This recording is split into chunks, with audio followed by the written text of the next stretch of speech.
Hello everyone, welcome to my YouTube channel. I hope you all are doing well. So let's start today's topic. Today we are going to cover the third lecture, that is Unit 3 Rural Economy. Okay, so this lecture is very much important for those students who are doing PGDRD course from IGNOU. Okay, so the topic is Rural Economy. So let's continue the lecture in Hindi as it is beneficial for more of the students. Rural economy, सबसे पहले इसका structure हम लोग समझते हैं। तो सबसे पहले इसका ऑब्जेक्टिव्स हम लोग देख लेंगे। मतलब ये चैप्टर पूरा अगर हम लोग कवर करते हैं तो हम लोग क्या क्या सीखेंगे, क्या क्या इसका ऑब्जेक्टिव्स है उसके बारे में समझेंगे। फिर इंट्रोडक्शन पार्ट हम लोग देखेंगे कि रूरल इकोनॉमी बेसिकली किस पे लाई करता है, कितना टोटल रूरल पॉपुलेशन है इंडिया में, ठीक है, क्या क्या सेक्टर में डिवाइडेड है, वो सब हम लोग देखेंगे। फिर कॉन्सेप्ट ऑफ रूरल इकोनॉमी समझेंगे हम लोग। Then after contribution of rural areas in Indian economy, इसके बारे में भी हम लोग डिस्कस करेंगे। मतलब इंडिया का टोटल जो इकोनॉमी है, टोटल जीडीपी है, उसमें रूरल एरियाज का क्या कंट्रीब्यूशन है, ठीक है। जो गांव वाले लोग हैं, जितने गांव हैं, उनका क्या कंट्रीब्यूशन है इंडियन इकोनॉमी में, मतलब वो लोग कितना शेयर प्रोवाइड कर रहे हैं इनकम में। फिर हम लोग सेक्टोरल कंपोजिशन और एम्प्लॉयमेंट भी देखेंगे। मतलब जो रूरल एरियाज है उसमें कौन कौन सा सेक्टर से इनकम आ रहा है और वो सेक्टर जो है वो कितना एम्प्लॉयमेंट जनरेट कर रहा है, ये भी हम लोग देखेंगे। जैसे अलग अलग सेक्टर है ना, एग्रीकल्चर एक सेक्टर हो गया, कंस्ट्रक्शन एक सेक्टर हो गया, मैन्युफैक्चरिंग हो गया, सर्विसेज हो गया, तो और भी जो अलाइड एक्टिविटीज़ है। तो हर सेक्टर से क्या इनकम जनरेट हो रहा है और वो लोग कितना एम्प्लॉयमेंट प्रोवाइड कर रहे हैं, ठीक है, उसके बारे में भी हम लोग विशेष रूप से चर्चा करेंगे। और मतलब कि समय के साथ, ठीक है, ऐसे हम लोग 3 पीरियड में डिवाइड किए, pre reform period, post reform period, फिर इकोनॉमिक एक्सेलरेशन पीरियड, वो हम लोग आगे देखेंगे। तो उस हिसाब से किस पीरियड में कौन सा सेक्टर जो है वो ज़्यादा इनकम जनरेट कर रहा है, ये सब हम लोग ध्यान देंगे, ठीक है, क्लियर है। उसके बाद हम लोग देखेंगे रूरल फिजिकल रिसोर्सेज, जैसे लैंड रिसोर्स के बारे में समझेंगे, फिर वाटर रिसोर्सेज के बारे में, फॉरेस्ट रिसोर्सेज और एनर्जी रिसोर्सेज, उसके बारे में हम लोग डिटेल में डिस्कस करेंगे। देन आफ्टर हम लोग करंट सिनेरियो देखेंगे रूरल इकोनॉमी का। उसके बाद कुछ कीवर्ड्स हैं और रेफरेंसेस हैं, ठीक है। सबसे पहले हम लोग थोड़ा ऑब्जेक्टिव्स देख लेते हैं कि क्या क्या ऑब्जेक्टिव्स है इस चैप्टर को पढ़ने का। सबसे पहला ऑब्जेक्टिव है कि रूरल इकोनॉमी को हम लोग डिफाइन करने सीखेंगे, ठीक है। फिर कंट्रीब्यूशन, सेक्टर वाइज कंट्रीब्यूशन हम लोग देखेंगे, ठीक है। फिर composition of structural changes of rural economy of India, मतलब कि अलग अलग सेक्टर, ठीक है, अलग अलग सेक्टर से क्या इनकम जनरेट हो रहा है, ठीक है, और वो कैसे समय के साथ चेंज हुआ है, इसके बारे में हम लोग समझेंगे, ठीक है। फिर रूरल फिजिकल रिसोर्सेज के बारे में समझेंगे। उसके बाद करंट स्टेटस हम लोग देख लेंगे रूरल इकोनॉमी का। तो without any wasting any time, let's start the introduction part.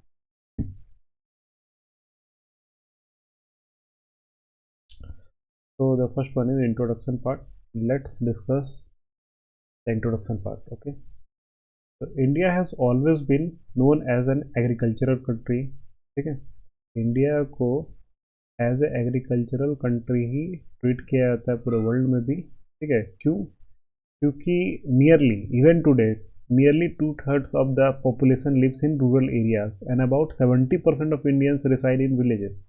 मतलब 70%, ठीक है, इंडियंस अभी अभी भी, ठीक है, वो विलेजेस में रेसाइड करते हैं, विलेजेस में रह रहे हैं, ठीक है।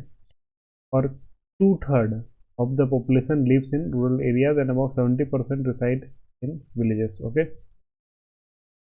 that is why it is often said that real India lives in its villages. इसीलिए कहा भी जाता है कि जो रियल इंडिया है वो उसके विलेज में लाई करता है, ठीक है। Rural areas of India reflect great diversity in culture, custom, tradition, languages and dialects. तो जो आपका रूरल इंडिया है वो स्टेट टू स्टेट अगर आप कवर करेंगे तो हर जगह आपको अलग कल्चर, अलग कस्टम, अलग ट्रेडिशन, लैंग्वेज ये सब देखने को मिलेगा। ठीक है, सारा जगह आपका लैंग्वेज डिफर रहेगा। ठीक है, कहीं बंगाली बोला जाता है, कहीं खोटा बोला जाता है, कहीं कोई और है, उड़िया है। तो आपको हर जगह जो है अलग अलग लैंग्वेज देखने को मिलेगा। Even within the state जो है आपको अलग कस्टम यहाँ पे लिखा हुआ भी है, as one travels from one state to another और even within the same state, एक ही स्टेट में भी ट्रेवल करता है, सबको different ways of life and tradition देखने को मिलेगा। ठीक है, तो इंडिया में जो आपका रूरल एरिया है उसमें बहुत सारा बहुत डाइवर्सिटी है। ठीक है, एक गांव से दूसरा गांव जो है वो आपको कस्टम अलग देखने को मिलेगा, in fact in the same state.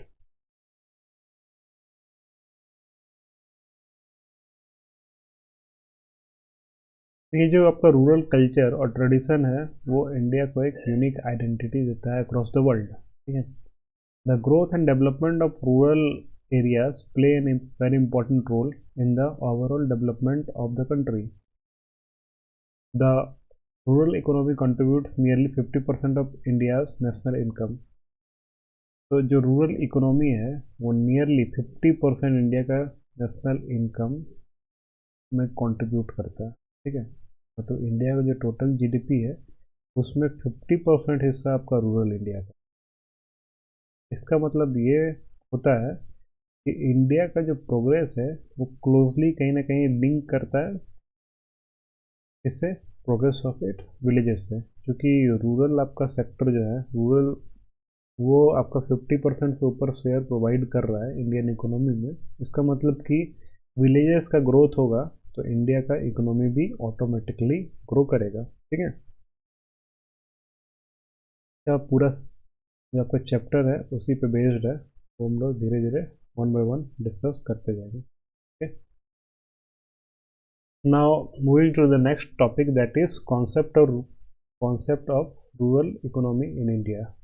चलिए इसके बारे में हम लोग समझते हैं क्या है। ठीक है, the rural economy of India has always played a strong and supportive role in the country's economic development. Clear है, studies show that even during the times when the overall Indian economy faced difficulties, the rural economy continued to grow and help the nation remain stable.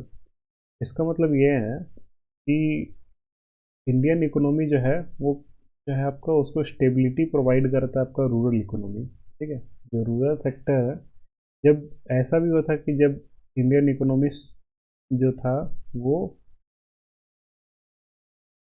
वो difficult time में भी, ठीक है, जब आपका Indian economy में difficult time में था, ठीक है, जब वो फेस कर रहा था डिफ़िकल्ट टाइम, तो उस समय भी जब आपका रूरल इकोनॉमी वो ग्रो कर रहा था। ठीक है, और इंडिया को, अपना नेशन को स्टेबल बनाए रखा। ठीक है,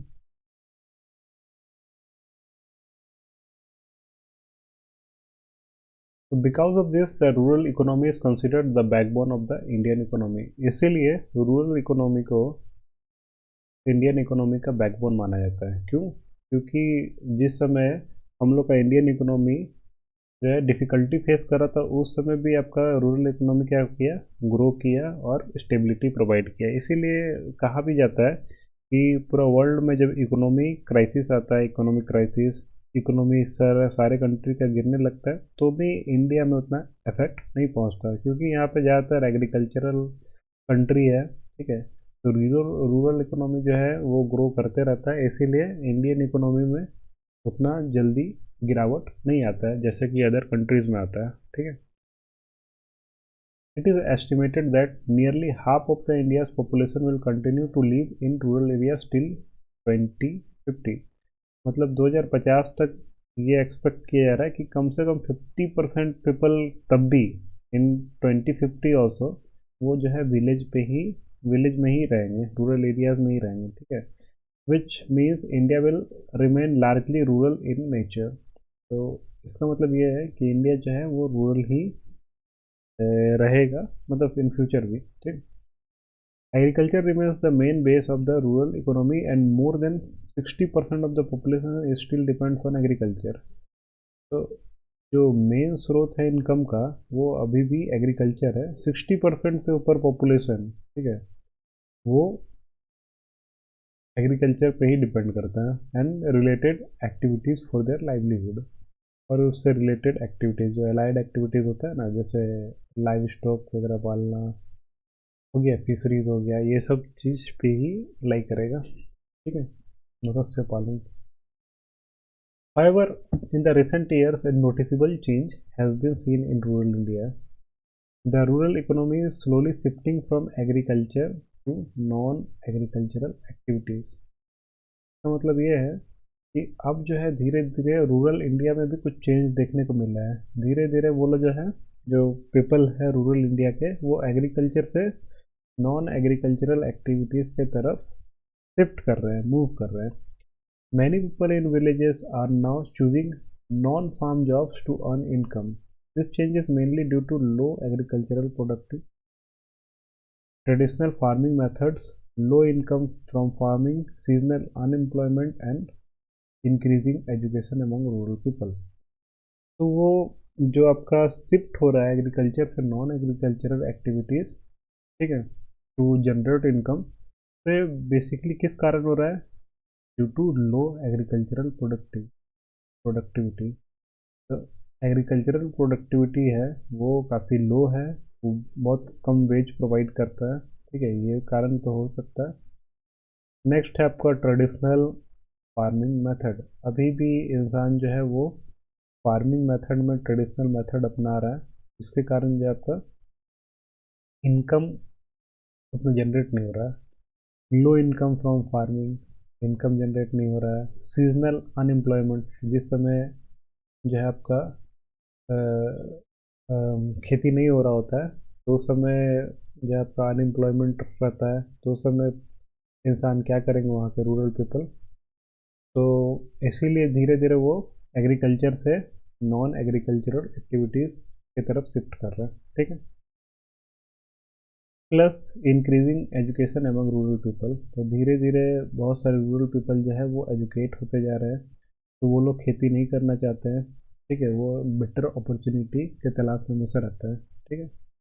यहाँ लिखा हुआ भी है, educated rural youth aspire for better job opportunities that met that match their skill and knowledge. Obviously कोई अगर गांव में रहा है, ठीक है, उसके फोर फादर्स फार्मिंग करते आए हैं, फादर सब पेरेंट्स सब भी फार्मिंग में इन्वॉल्व है, लेकिन वो कोई प्रोफेशनल कोर्स किया है, अच्छा से पढ़ाई किया है, तो वो खेती से बेटर कुछ अच्छा अपॉर्चुनिटी की खोज में हमेशा रहता है, ठीक है। As a result many young people do not wish to continue farming like their forefathers, ठीक है, इसीलिए बहुत सारे जो यंग पीपल है वो नॉन एग्रीकल्चरल जॉब्स की तरफ शिफ्ट कर रहे हैं, okay. According to NITI Aayog, NITI Aayog क्या कह रहा है? The decline in agricultural productivity is largely because the younger generation is living agriculture and moving to other sector.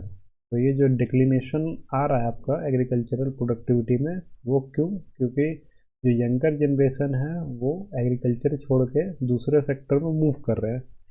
This trend is seen among both young man and women. तो ये आपका खाली लड़कों का बात नहीं है, जो यंग लड़की सब है वो सब भी, उसमें भी यही ट्रेंड देखा गया, वो लोग एग्रीकल्चर में इन्वॉल्व नहीं है, ठीक है। Due to this shift away from farming, agriculture and allied activities are being adversely affected। तो इस कारण क्या है, आपका जो एग्रीकल्चर हो गया और जो उसका अलाइड एक्टिविटीज़ हो गया, जैसे पशुपालन हो गया, मत्स्य पालन हो गया, और भी है, ठीक है, तो धीरे धीरे क्या हो रहा है, एडवर्सली अफेक्ट हुआ है इसके कारण कि जो यंग जनरेशन है वो एग्रीकल्चर की तरफ ध्यान भी नहीं दे रहा है, वो लोग दूसरे सेक्टर में मूव कर रहे हैं जो उनका क्वालिफिकेशन को मैच करता है, जिससे उनको इनकम ज़्यादा जनरेट हो, ठीक है, जो कि फर्दर इम्पैक्ट करता है overall growth of the Indian economy. अब ये जो नोट्स है ये काफ़ी मेहनत से बनाया गया है, ठीक है, पूरा बुक का नोट है, इसमें कोई भी इधर उधर से मतलब कि फालतू का हम कुछ ऐसा नहीं डाल दिए। आप इसको मैच कीजिए इग्नू का जो प्रेस्क्राइब बुक है, ठीक है, जो उनके साइट में अवेलेबल है, आप लोग को मिलेगा भी। बस उसी को, वो जो कि थोड़ा सा कॉम्प्लेक्स लैंग्वेज में रहता है, उसी को थोड़ा इजी लैंग्वेज में यहाँ पे दर्शाया गया है। सारा का सारा डाटा वही डाला गया है, ठीक है। तो आप इस नोट्स को इजीली फॉलो कीजिए। इससे अच्छा नोट्स आपको पूरा ऑल ओवर इंडिया में नहीं मिलेगा। तो काफ़ी मेहनत से बनाया जाता है, मतलब एक लेक्चर हमको लेने के लिए कम से कम एक वीक का मेहनत करना पड़ता है, तब जाके एक लेक्चर हम ये प्रोवाइड करा पाते हैं, ठीक है। तो इसको आप आराम से फॉलो कीजिए, कोई भी दिक्कत नहीं है। और हम आपको गारंटी दे रहे हैं कि इससे आपका मार्क्स काफ़ी अच्छा आएगा इग्नू में, क्योंकि ऑब्वियसली आप पूरा बुक ही पढ़ रहे हैं। उसी को हम थोड़ा सा शॉर्ट किए हैं, डाटा तो रिमूव किए ही नहीं है, ठीक है। कोई कोई ऐसा भी सेक्शन है जिसमें हम शॉर्ट भी नहीं किए, हमको लगा कि ये पूरा इम्पोर्टेंट है, तो वो पूरा ही इसमें कवर किया गया। ये आपको पता भी चल रहा होगा कि हर एक लेक्चर 1 घंटा से भी प्लस जा रहा है तो पढ़ाने में, तो इसका मतलब है कि उसमें कुछ भी चीज़ काटा नहीं गया है, ठीक है। नेक्स्ट है 3.3, contribution of rural areas in Indian economy, ठीक है। रूरल एरियाज का क्या कंट्रीब्यूशन है इंडियन इकोनॉमी, ये में हम लोग डिस्कस करेंगे, ठीक है। India aims to become a 5 trillion economy by the year 2025। खैर अब ये ईयर 2025 तो पार हो चुका है, ठीक है। We are living in 2026 now. तो ये जो डाटा है आपका, ये इंडियन इकोनॉमिक सर्वे 2019-20 का है, ठीक है। जो कि यहाँ पे हम जो दर्शा रहे हैं, ये बुक भी पब्लिश हुआ था 19-20 में। हम करंट डाटा भी बताएंगे। तो ये 19-20 का बात हो रहा है, 2019-20 का। At present India's economy is around 2.94 trillion. तो 2019-20 में जो इकोनॉमी था 2.94 ट्रिलियन था। अभी फ़िलहाल अगर करंट सिनेरियो का बात करें तो 4.15 ट्रिलियन डॉलर्स के अराउंड है, ठीक है। बहुत सारे साइट में आपका यही दिया है 4.15 ट्रिलियन। मतलब कि ये जो आपका 5 ट्रिलियन जो एक्सपेक्टेड था, वो फिलहाल नहीं अचीव हो पाया है, ठीक है। हम लोग सोचे थे कि 2025 तक जो 5 ट्रिलियन इकोनॉमी बन जाएगा इंडिया, लेकिन ऐसा पॉसिबल नहीं हो पाया। लेकिन हम लोग कुछ हद तक इसको अचीव कर पाए 4.15 ट्रिलियन के लगभग, ठीक है। तो उस समय ये फिफ्थ लार्जेस्ट इकोनॉमी था वर्ल्ड का। अभी ये फोर्थ लार्जेस्ट इकोनॉमी है। हम लोग जापान को भी ओवरटेक कर दिए हैं पर कैपिटा इनकम में। तो पॉसिबल अभी तक नहीं हो पाया है, और बहुत फ्यूचर, नियर फ्यूचर भी नहीं हो पाएगा, बहुत समय लगेगा, ठीक है। लेकिन ओवरऑल इकोनॉमी में हम लोग जापान को भी पीछे छोड़ दिए है, ठीक है। We have highlighted that this target can be achieved with strong support from the rural economy. तो उस समय जब आपका 2019-20 का डाटा है, तो उस समय हाईलाइट किया गया था कि हम लोग रूरल इकोनॉमी को स्ट्रॉन्ग करेंगे तो ये हम लोग जो मार्क है, जो टारगेट हम लोग का, वो अचीव कर सकते हैं। So the role of rural India is extremely important in achieving this goal. According to the government vision, agriculture is expected to contribute $1 trillion. तो गवर्नमेंट जो है उसका विज़न क्या था कि एग्रीकल्चर से, मतलब खेती से, वो सोच रहा था क्या कंट्रीब्यूशन आना चाहिए, तो $1 ट्रिलियन का, ठीक है। सर्विसेज सेक्टर से $3 ट्रिलियन, और मैन्युफैक्चरिंग से $1 trillion to reach 5 trillion mark. तो हम लोग जो 5 ट्रिलियन मार्क सोचे थे, इतना इकोनॉमी हम लोग का इंडिया का जीडीपी हो जाएगा, तो उसमें एग्रीकल्चर का हम लोग सोचे थे कि एक्सपेक्ट किए थे कि एग्रीकल्चर सेक्टर से $1 ट्रिलियन का कंट्रीब्यूशन आएगा। वही सर्विसेज से $3 ट्रिलियन का, मैन्युफैक्चरिंग से भी $1 ट्रिलियन का, तब जाके 3+1+1 5 ट्रिलियन का मार्क हम लोग अचीव कर पाते हैं, ठीक है। This clearly shows that agriculture and rural areas are central to India's economic growth. आगे देखते हैं। Agriculture is known as the backbone of Indian economy because India is still largely an agricultural country. ये तो हम लोग अभी तक समझ गए. एग्रीकल्चर जो आपका बैकबोन है इंडियन इकोनॉमी का. क्यों? क्योंकि इंडिया अभी भी एग्रीकल्चरल कंट्री है. मोर than 60% of the population depend on agriculture. ये भी हम लोग अभी जस्ट देख लिए. ठीक है, मोर देन 60% पॉपुलेशन जो है वो इस पे डिपेंड करता है, एग्रीकल्चर पे. For employment also and livelihood. Agriculture makes a significant contribution to national income and has supported the Indian economy for many years. Agriculture का हमेशा मतलब कि आपका कंट्रीब्यूशन रहा है नेशनल इनकम में. और अभी ना फिलहाल आपका मैन्युफैक्चरिंग सेक्टर, सर्विसेज सेक्टर ज़्यादा फुलफिल कर रहा है. लेकिन ज़्यादातर जो आपका नेशनल इनकम है उसको सपोर्ट किया agriculture he for many years. ठीक है. The government has introduced many policies and schemes to increase agricultural production and improve the living conditions of farmers. Government जो है वो बहुत सारा पॉलिसीज़ वगैरह बनाया और स्कीम्स वगैरह. ठीक है, ताकि एग्रीकल्चर प्रोडक्शन इंक्रीज़ हो. तो खेत जो प्रोडक्शन है, जो इल्ड है, एग्रीकल्चरल इल्ड, वो इंक्रीज़ हो और लिविंग कंडीशंस जो है फार्मर्स का वो भी इम्प्रूव हो. ठीक है. So a large proportion of India's population is directly or indirectly engaged in agriculture. So according to Niti Aayog 2017, ठीक है, rural areas generate more than half of the India's total revenue. तो जो नीति आयोग 2017 के अनुसार, ठीक है, रूरल एरियाज जो है, गांव वाले जो एरिया है, वो half of India's total income, उससे भी ज़्यादा रिवेन्यू जनरेट कर रहा है. ठीक है. And provide employment to nearly 2/3 of the population. और जो एम्प्लॉयमेंट प्रोवाइड कर रहे हैं वो नियरली 2/3 है ऑफ द पॉपुलेशन. मतलब 2/3 हिस्सा एम्प्लॉयमेंट तो वही प्रोवाइड कर रहे हैं, रूरल एरियाज, रूरल सेक्टर. ठीक है. जो जीडीपी में शेयर है वो भी नियरली हाफ से ज़्यादा है. ठीक है. Rural regions also contribute more than half of the India's manufacturing output. तो इंडिया का जो मैन्युफैक्चरिंग आउटपुट है उसमें भी हाफ से ज़्यादा जनरेट करते हैं आपका रूरल रीजन. ठीक है. मतलब कि बहुत सारा फैक्ट्रीज जिसमें मैन्युफैक्चरिंग हो रहा है वो जनरली सेटल्ड कहाँ पे, तो रूरल रीजन में. ठीक है. तो इसीलिए आपका मैन्युफैक्चरिंग आउटपुट में भी आपका रूरल एरिया ज़्यादा है. रिलेटेड हम फिगर प्रोवाइड कर दिए हैं. Make the PDF more attractive. Studies conducted by the Indian Chamber of Food and Agriculture, Indian Chamber of Food and Agriculture (ICFA) shows that agriculture has played a major role in job creation over the last 70 years.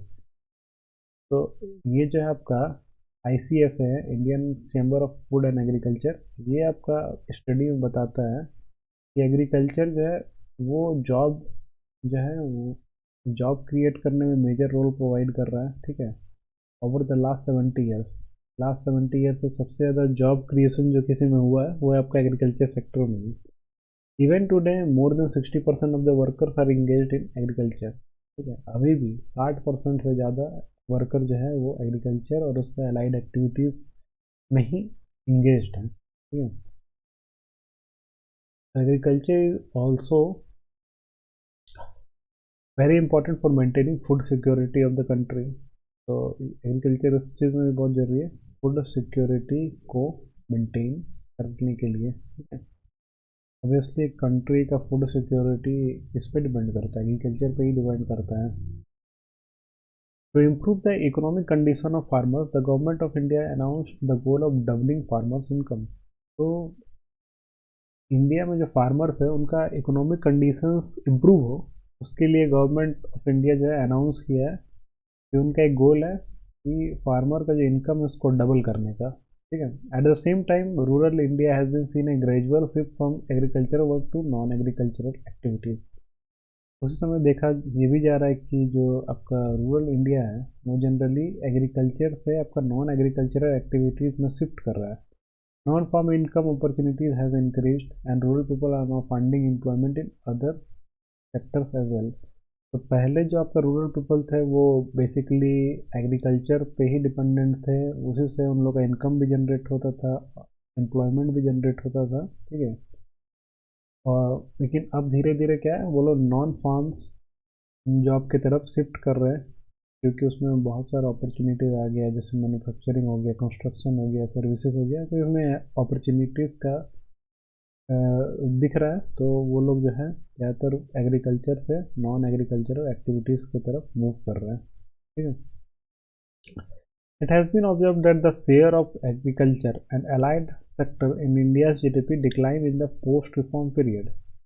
तो इस chapter का शुरुआत में ही हम बोले थे कि हम लोग 3 हिस्से में बांटेंगे.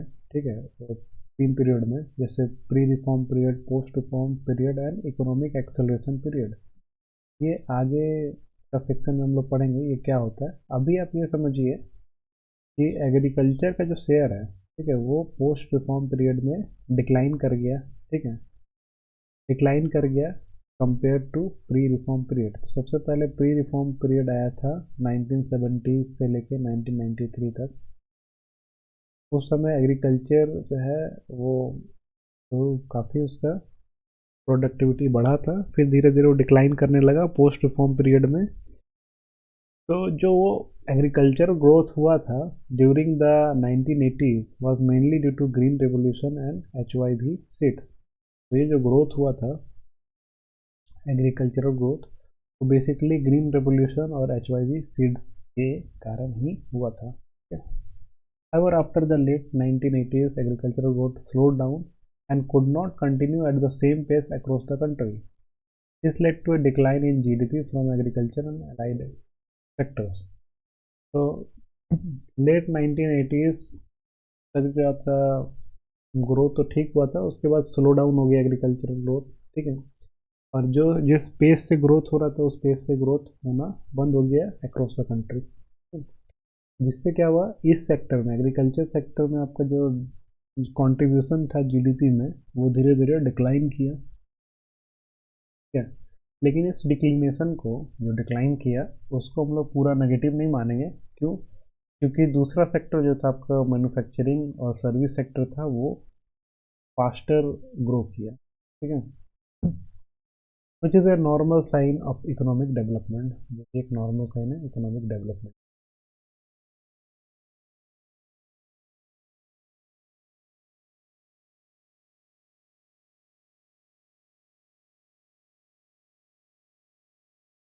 Although the share of agriculture in gross value added (GVA) has declined, agriculture still holds an important place in the Indian economy. भले इसका शेयर जो है आपका एग्रीकल्चर का वो धीरे धीरे डिक्लाइन कर रहा है. ठीक है. स्टिल स्टिल जो है आपका, मतलब कि एग्रीकल्चर जो है वो बहुत इम्पोर्टेंट रोल प्ले करता है इन इंडियन इकोनॉमी. ठीक है. The fall in agriculture income has been partly compensated by the growth of livestock and allied activities. भले एग्रीकल्चर इनकम जो है वो धीरे धीरे रिड्यूस हो रहा है, ठीक है, लेकिन उसको हम लोग पार्टली कॉम्पनसेट कर सकते हैं by the growth of live stock and allied activities.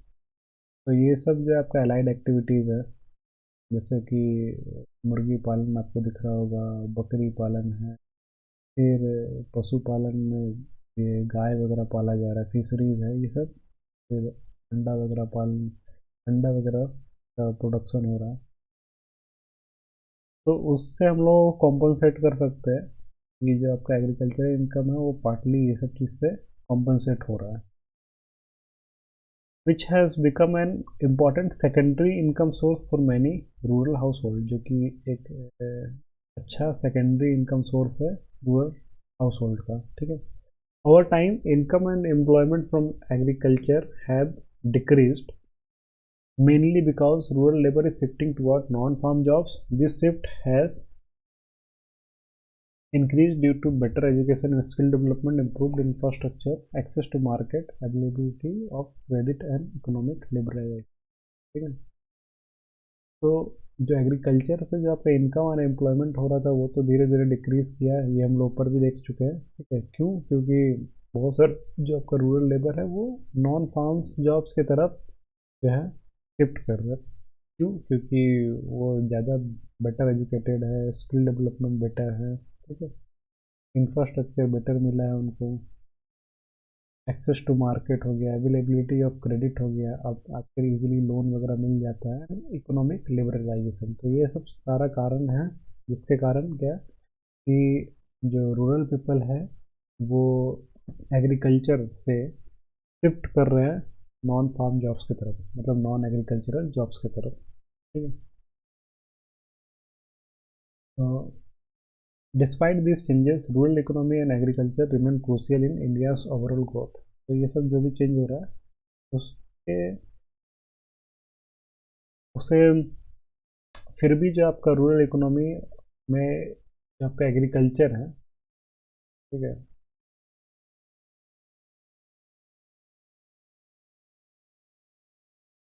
Sorry sorry एक कॉल आ रहा था। Despite this changes the rural economy and agriculture remain crucial for India's overall growth and development. तो ये सब चेंजेस फिर भी जो है आपका रूरल इकोनॉमी और एग्रीकल्चर जो है वो क्रूसियल है इंडियाज इकोनॉमिक ओवरऑल ग्रोथ में। ठीक है, इंडियाज ओवरऑल ग्रोथ और डेवलपमेंट के लिए फार्मर प्रोड्यूसर ऑर्गेनाइजेशन, ठीक है, एफपीओज हेल्प इंक्रीज फार्मर। अब ये ऑर्गेनाइजेशन है जो कि फार्मर को हेल्प करता है। ठीक है, it helps farmers to increase farmers income. तो ये सब ऑर्गेनाइजेशन जो है वो हेल्प करता है फार्मर का जो है आपको इनकम को बढ़ाने के लिए and reduce economic risk.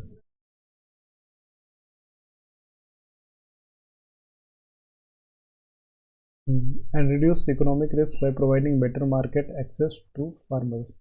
Economic risk को भी ये रिड्यूस करता है by providing better market access to farmers weavers and rural artisan. तो जो जो फार्मर्स हो गए, वीवर्स हो गए, रूरल आर्टिसन हो गए, ये सबको बेटर मार्केट ये प्रोवाइड करता है। कौन? तो ये फार्मर प्रोड्यूसर ऑर्गेनाइजेशन।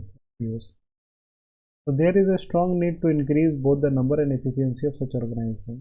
तो ये काफ़ी ज़रूरी है, ठीक है, कि ये सब ऑर्गेनाइजेशन का नंबर बढ़े, ठीक है, एफिशिएंसी भी बढ़े और ऑर्गेनाइजेशंस आए ऐसे। ठीक है, studies also show that good infrastructure such as road, irrigation, storage and market have a positive impact on agriculture productivity। Obviously agriculture productivity कब बढ़ेगा?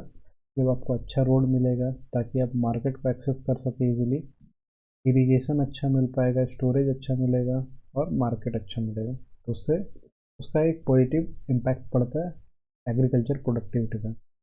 Therefore, a supportive environment for rural development is essential for strengthening agriculture and achieving long-term economic growth। तो इसीलिए supportive environment काफ़ी ज़रूरी है for rural development. Okay, ताकि जो आपका हम लोग का लॉन्ग टर्म इकोनॉमिक ग्रोथ है उसको हम लोग अचीव कर सकें। ओके।